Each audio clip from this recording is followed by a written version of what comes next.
Hi, we are Stress Management Solutions, and we are so excited to be giving you this presentation today, and we hope that you'll consider us. I'm Alana Taylor, and I am accompanied by Jeanette Bassett, Omar Pluma, and Jesse Alfrey. So our idea is something that we thought would be really helpful to our area. So we chose to do a stress management course that's focused specifically on this local area in East Idaho. And we chose to pursue this venture because there seemed to be a really great need for help with stress. It has a lot of really negative impacts, and we really wanted to help those people who are struggling to mitigate those things. This is our minimum viable product. It's the poster there on the left. And we wanted to hand these out to students on campus. We also wanted to reach out to professors that were in marriage and family services and see if they would volunteer their time to help teach about communication and stress management. When we hand out these flyers, we're not actually going to be giving them any course material. They will actually have to sign up for that, but they will be given flyers and a brief presentation about the course. And of course, these will be placed all around campus so others can learn about it. Our value propositions are pretty simple and straightforward. We want to provide the techniques and resources to teach others how to manage the stress in their lives. So a lot of times when people go to stress management classes, it's all about what's happening right then and there in their lives. And then when other important or difficult situations arise, they don't have the techniques or tools to help with that situation. So we want to teach them tools and techniques that will help them through all sorts of stressful situations. And this will be a free service. People can meet in a group environment and learn together and also learn from each other, which we felt like was a really important aspect. And we're focused mostly on ages 18 to 35, and we want to mitigate the effects of stress in their lives. So we're going to start with our customer segments. Our first one is pretty obvious to us, it seems. Current college students. It's kind of a tongue twister. You can see here we kind of have the day-to-day in their lives where they get stressed out by work, they get stressed out by school, and then they get overwhelmed. Some of their pains is just being stressed all the time. If they're not meeting deadlines, they're stressed. A lot of times there's a lack of confidence because if they're not doing things correctly or making all those A's, they often feel like they're unable to perform well. And so we want to give them organizational skills, obviously to reduce stress, and just able to handle their workload better. You can also see in the little handy dandy chart on the left, we have things that they see, hear, say, and think and feel. And so we kind of took that all into consideration when we were deciding which customer segments we wanted to choose. Our second customer segment are business professionals and high stress jobs. So you can also see the day-to-day in their lives. They're working, they're stressed, they have to meet deadlines. There's a lot of pressure, especially if they're higher up there on the pay scale. There's a lot of pressure to perform well. They often have a lot of pain because they don't sleep well, because they're stressed, because they are so focused on work they can't really separate that from their personal lives. So we want to give them progress in all types of skills, whether that's financial, stress management, and help them build really healthy relationships with their employers as well as customers and investors. You can also see here that we've talked about what they say and feel, what they see, what they hear, and this helped us kind of get into their minds to really determine how we could best help them.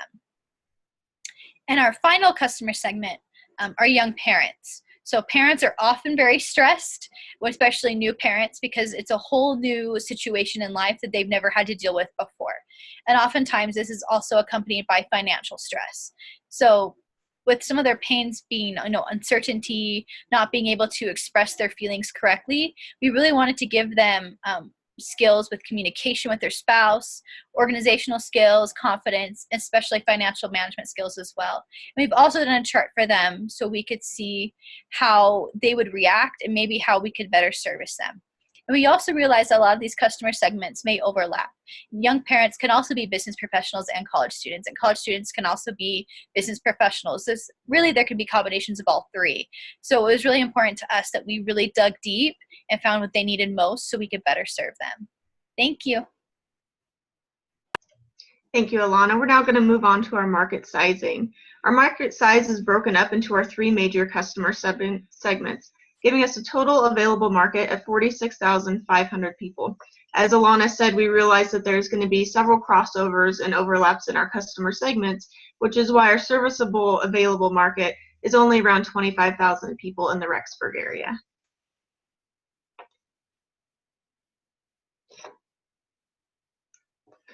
For our customer relationships, we're going to focus on our get, keep, and grow strategies. To get customers, we're going to work on flyers, announcements on the BYU Idaho website, and endorsements, among other things. To keep our customers, we plan on offering continual support services in person and online. To grow our customer base, we will offer gift cards for referrals and implement other types of classes to reach a broader range of people. As part of growing our business, we feel that there is a need for support classes for new mothers suffering from postpartum depression, anxiety, and other issues that young mothers come across. These classes can bring in new customers and can benefit from our services. Our channels will be simple but effective. We plan on beginning on campuses in the Rexburg area, where we will quickly offer 30-second pitches and hand out flyers to bring attention to our organization. We will also use word of mouth from those who have attended our classes and found value in the programs that we offer. Thanks, Janet, for all the info you were giving to everyone. We will be funding our organization by selling our service to business professionals and young parents at a specific price. And that price will be low compared to other services that will be around the area, as indicated in the slide. Revenue flow, college students. We will be doing auctions by selling certain items where the money collected from students will be put back into the organization. Business professionals. We will be doing seminars that will help local companies and our organization at the same time. For example, we will be using the money gathered to expand the organization that we collect from the seminars. And the prices are in the previous slide.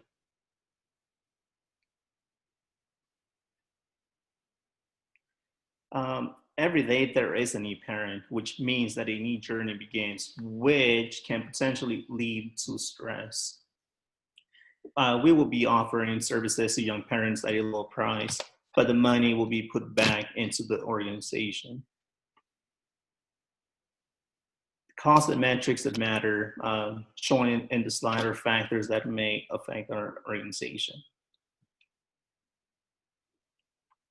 Some of the costs are broken down in the bottom table.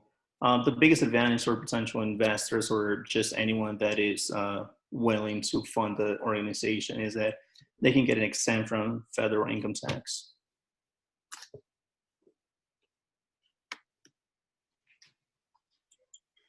Thanks, Omar. Appreciate all that you've shared. We'll now move right into key partners.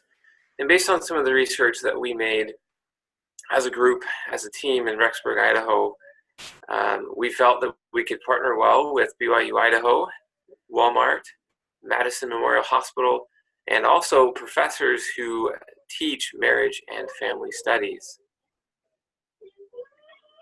Some of the key resources that we feel that will be key for our business, our nonprofit, are human, intellectual, financial, and physical. Some of the human factors that we'll have is administrators, volunteers, managers, and supervisors. For intellectual, we'll be looking at teaching materials, which some of that will be copyright. And we'll also have trademarks on our logos. For the financial, we'll have fundraisers and sponsorships with our partners and those that wish to help us out. We'll also have licenses that'll be key and important to have. On the physical piece, we'll also have locations that'll be preferably close to campuses, starting with BYU Idaho. Some of the key activities that we feel will benefit our nonprofit, but also give back to the community, is first by developing programs that will be robust and that will suit the needs of those who are interested in utilizing our programs, either from a business perspective or individually or as families. We'll also develop an informational website for those who may not want to participate in live seminars, that they can go there and obtain that information that is necessary for them and will be helpful. And most importantly, we'll also obtain a nonprofit business license so that we can operate and give back to the community. For our business environment, there are 4 key areas that we focused on: market force and industry forces, key trends, and macroeconomics, economic forces, excuse me. First is our customer landscape.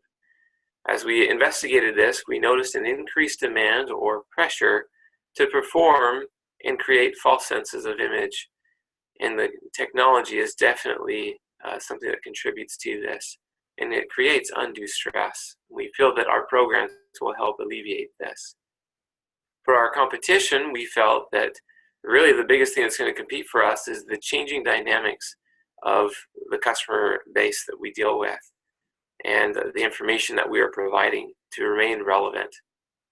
For our trends on the business model, there are things that will challenge our business on a day-to-day basis, meaning like tax laws or may constantly change, as well as consumer biases may change as well. And we need to find ways to be adaptable to that. And for our funding, we believe that we will get this through our partners and other fundraising activities that we will perform. One of the things that really helped us out as we were building this business model was the SWOT analysis, where we looked at our value proposition, our infrastructure, our revenues and cost, and our customer interface, focusing on our strengths, our weaknesses, our opportunities, and our threats. And you can see here that we listed out some of those under those categories that we felt were important to identify and make sure that we understood before we went live with our nonprofit. This is our business model, which was influenced a lot by our discussions and also by the SWOT analysis. Much of this we talked through as a group and determined what we felt was important. Some of the things highlighted in red are where we made adjustments or pivots as we learned new things from our interviews or from our analysis.